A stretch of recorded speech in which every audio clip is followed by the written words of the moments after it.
नमस्कार शेतकरी मित्रांनो, तर राज्यातील सर्व शेतकऱ्यांसमोर जी काही अतिवृष्टी झालेली आहे हे एक खूप मोठं आव्हान झालेलं आहे आणि याच पार्श्वभूमीवरती आता सर्व शेतकऱ्यांना अपेक्षा लागलेली आहे ती आता पीक विम्याची.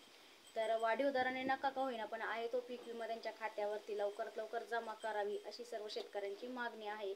तर राज्य सरकारच्या माध्यमातून 1927 कोटी रुपयाचा जो काही पीक विमा मंजूर केलेला आहे तर तो येत्या 2 दिवसांमध्ये शेतकऱ्यांच्या खात्यावरती वितरित केला जाणार आहे. तर या पीक विम्यासाठी कोणते शेतकरी पात्र झालेले आहे किंवा कोणते जिल्हे पात्र झालेले आहे, तर त्या जिल्ह्यातील शेतकऱ्यांना कोणत्या पिकासाठी हा पीक विमा दिला जाणार आहे, हेक्टरी किती मिळणार आहे, तर याची सविस्तर अपडेट आज आपण आपल्या व्हिडिओच्या माध्यमातून घेणार आहोत. पण त्यापूर्वी तुम्ही जर चॅनलवरती नवीन असाल तर असे शेतीविषयक सर्वात अगोदर व्हिडिओ बघण्यासाठी आपल्या चॅनलला सबस्क्राईब करा. व्हिडिओ कुठे स्किप करू नका, जेणेकरून तुमचा सुद्धा जिल्हा यामध्ये निघू शकतो. व्हिडिओ पूर्ण बघती नाही आणि नंतर काय होतं की आमचा पीक विमा अजून जमा झाला नाही किंवा हे केलेलं आहे पण पीक विमा जमा नाही किंवा KYC पूर्ण केलेले आहे तरी सुद्धा पीक विमा येत नाही किंवा पासबुकला आधार लिंक केलेला आहे तरी पीक विमा येत नाही. तर त्यासाठी व्हिडिओ पूर्ण बघा, व्हिडिओ कुठे स्किप करू नका, जेणेकरून तुम्हाला संपूर्ण माहिती घरबसल्या मिळू शकते. तर शेतकरी मित्रांनो, प्रधानमंत्री विमा योजनेअंतर्गत तुमच्या पिकाचा 1 रुपया भरून पीक पाहणी केलेली असेल त्यांना खूप महत्त्वपूर्ण असा हा व्हिडिओ आहे. तर त्यापूर्वी पावसामुळे राज्यातील काही जिल्ह्यांमध्ये खूप मोठं नुकसान झालेलं आहे या अवकाळी पावसामुळे आणि याच पार्श्वभूमीवर आता जे काही जिल्ह्याचे नुकसान झालेले आहे तर त्या जिल्ह्यामध्ये पहिला जो आहे तो म्हणजे हिंगोली. तर हिंगोली जिल्ह्यामध्ये सुद्धा बहुतांश शेतकऱ्यांचं मोठ्या प्रमाणावरती नुकसान झालेलं आहे आणि याच नुकसानच्या पार्श्वभूमीवरती आता राज्य सरकारकडून जे काही 1,927 कोटीचा जो काही रक्कम मंजूर करण्यात आलेली आहे तर ती या 22 जिल्ह्यातील शेतकऱ्यांच्या खात्यावरती येत्या 2 दिवसामध्ये वितरित केली जाणार आहे. तर त्यामध्ये यवतमाळ असेल, बुलढाणा असेल, छत्रपती संभाजीनगर असेल, तर छत्रपती संभाजीनगर जिल्ह्याची आणेवारी फक्त 50 पैसे आहे. तर हा सुद्धा जिल्हा यामध्ये बसतो. तर या जिल्ह्यांना सुद्धा नुकसान भरपाई देखील मंजूर करण्यात आलेली आहे आणि जो काही अतिवृष्टीचा पीक विमा आहे तो सुद्धा मंजूर करण्यात आलेला आहे.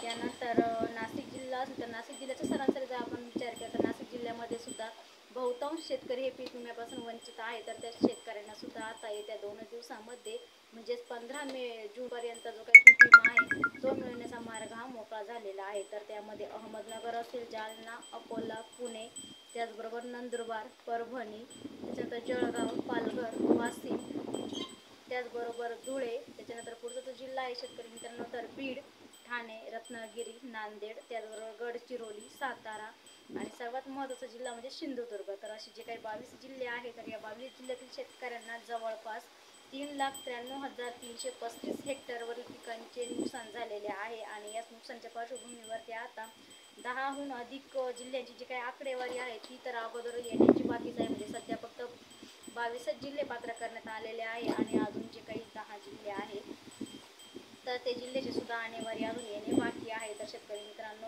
4.5 लाखापेक्षा जास्त हेक्टर पिकाचे नुकसान हे झालेले आहे. तर त्यामध्ये असा अंदाज देखील यांचे जे काही पंचनामे केलेले आहेत त्याच्यावरून लावू शकतो.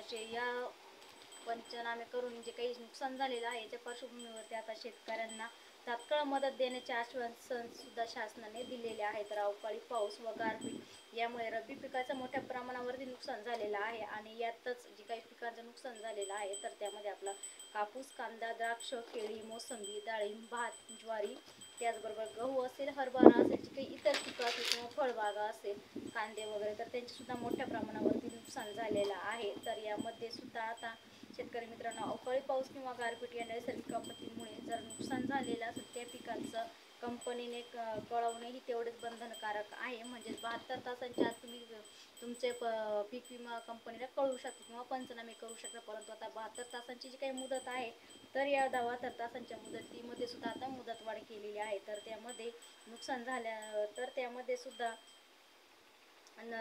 राज्यात 2 दिवसामध्ये जे काही अवकाळी पावसाचं प्रमाण झालेलं होतं तर या प्रमाणामध्ये ज्या शेतकऱ्यांनी 72 तासांच्या आत पीक विमा भरलेला आहे तर त्या पीक विमा कंपनीनं माहिती दिलेली आहे किंवा तक्रार केलेली आहे तर त्या शेतकऱ्यांना पीक विमा हा मंजूर झालेला आहे. तर त्यामध्ये सुद्धा पीक विमा कंपनीला ऑनलाईन पद्धतीने जर तुम्ही पीक विमा केलेला असेल तर क्रॉप इन्शुरन्स नावाच्या ॲपच्या सहाय्याने नुकसान भरपाईची माहिती कळवण्यात येते. तर त्यामध्ये सुद्धा 22 जिल्ह्यातील जवळपास 4 लाख हेक्टर क्षेत्रावरील पिकांचे नुकसान झालेले आहे आणि ज्या शेतकऱ्यांनी 72 तासांच्या आत पीक विमा कंपनीला कळवलेला आहे तर त्या शेतकऱ्यांना लवकर नुकसान भरपाई ही येत्या 2 दिवसामध्ये मिळू शकते, अशी सुद्धा राज्य सरकारच्या माध्यमातून माहिती देण्यात आलेली आहे. म्हणजेच घर बसल्या पीक विमा ऑनलाईन तक्रार करण्यासाठी तुमच्या मोबाईलमध्ये तर आता जो काही नुकसान भरपाई आहे तर ती ऑनलाईन पद्धतीने कशी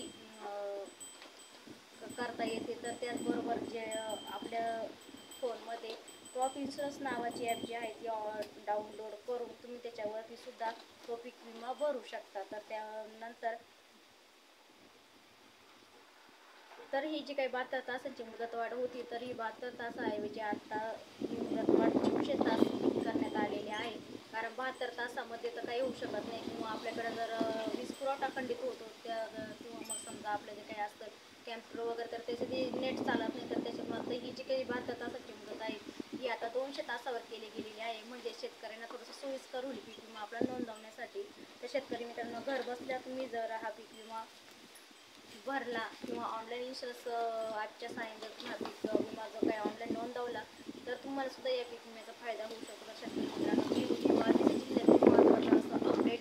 तर कोणते 22 जिल्हे आहेत ते आपण बघितलेले आहे, पण कोणते 10 जिल्ह्यातून वंचित आहे याची माहिती आपण उद्याच्या व्हिडिओमध्ये बघणार आहोत. तर व्हिडिओ आवडला तर लाईक शेअर करा.